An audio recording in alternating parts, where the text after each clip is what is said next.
27 tahun yang lalu. Ingat atau tidak? Ribuan rakyat berhimpun di sini karena beliau menjanjikan akan melakukan perubahan yang amat besar untuk negara dan rakyat. Beliau lakukan reformasi. Sekarang ini menjadi reformasi. Berapa ramai rakyat yang kena pukul dengan FHRU, betul? Berapa ramai rakyat yang hilang kerja mereka? Berapa ramai rakyat yang menderita kerana kononnya sebuah perjuangan untuk menegakkan keadilan dan kebenaran. Hari ini apa yang berlaku? Stand holder.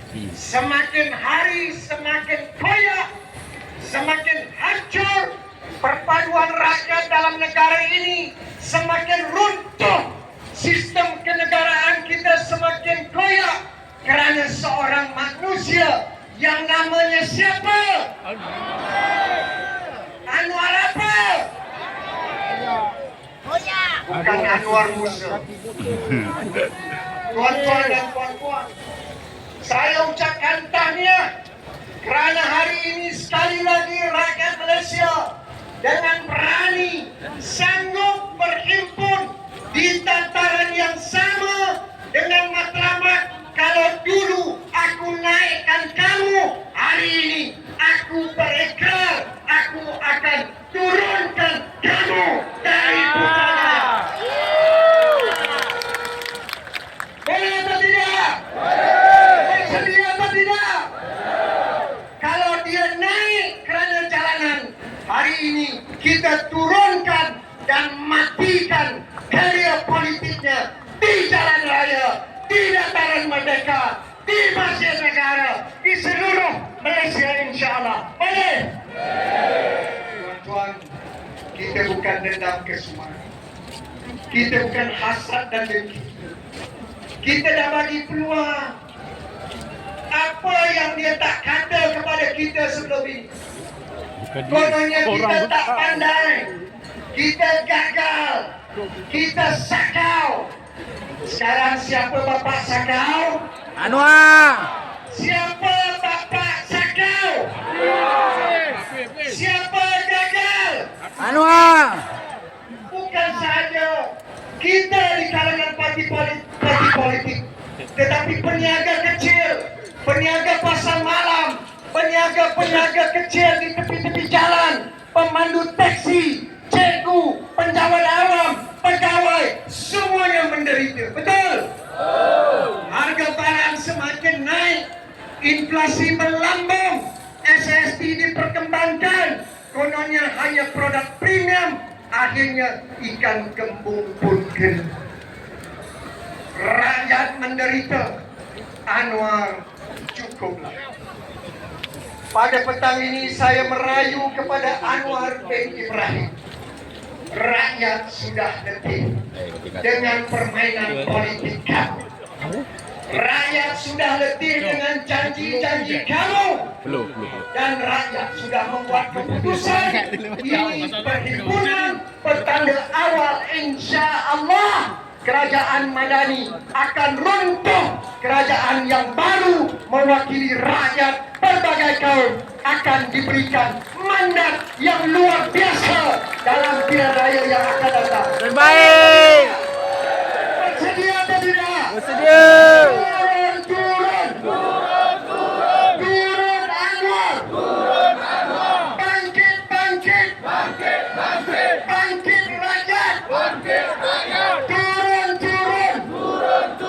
Turun penipuan.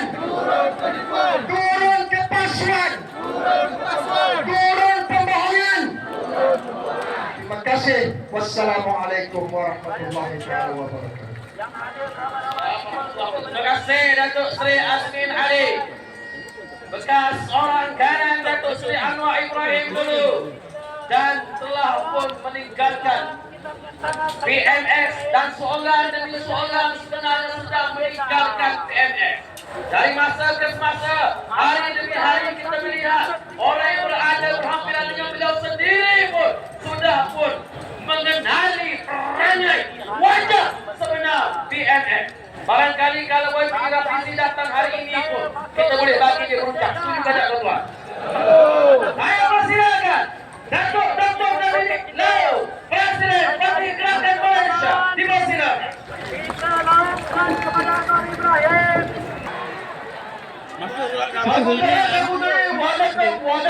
Oh, puji tau. Terlebih dahulu saya ucapkan ribuan terima kasihlah kepada semua kerana datang sini, berkumpul dekat sini bersama-sama dengan kita untuk turunkan amal. Dan saya pun nak ambil kesempatan ini nak katakan di sini bukan saja pemimpin-pemimpin parti politik, kita juga ada pemimpin-pemimpin daripada NGO dan juga bukan politik.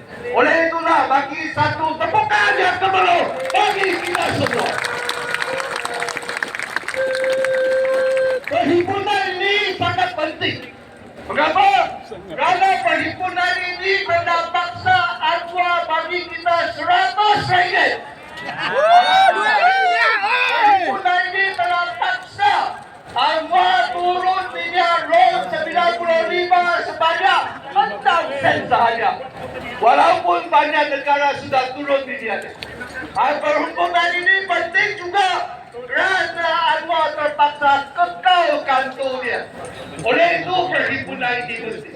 Tetapi soalannya, mengapa Anwar sudah bagi RM100? Mengapa Anwar sudah kekal kantor, sudah turunkan minyak? Mengapa kita masih berada dekat sini? Kerana kita nak turun. Turun. Yang inilah ada penting. Saya nak ambil kesempatan ini mengatakan kepada Menteri yang pertama, Tengku Abdul Rahman, yang bapa kemerdekaan. Menteri yang kedua, Tun Abdul Razak, yang bapa pembangunan. Ketiga, Tun Hussein, bapa pembangunan. Keempat dan ketujuh iaitu Tun Mahathir, yang akan bersama-sama dengan kita nanti. Dia adalah bapa perkodenan. Seterusnya Badawi, bapa apa? Bapa pembangunan Boda Insan. Seterusnya Najib bapa transformasi. Dan berikutnya yaitu pada Tan Sri Muhyiddin Yassin, yaitu bapa penyayang Ismail Sabri. Ini bapa apa? Bapa keluarga. Dan sekarang kita punya PNS. Bapak kencing. Kencing. Kencing kuat. Dia bukan saja bapa penipu berbohong. Dia juga bapa cukai SST, betul tak? Dia hapuskan GST yang 6%, tetapi bagi SST 8% pula. Dan tambahan pula, dia memperluaskan skop lagi. Ada satu bapa nama kita nak bagi dia.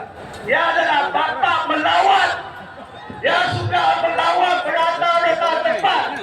Dia sebagai satu Perdana Menteri 1 tahun 8 bulan sudah melawan sebanyak 46 lawatan 34 negara saudara. Dan tiap-tiap bulan dia keluar negara 2 kali. Tiap-tiap kali dengan 500,000 ringgit. Yang ini adalah duit siapa?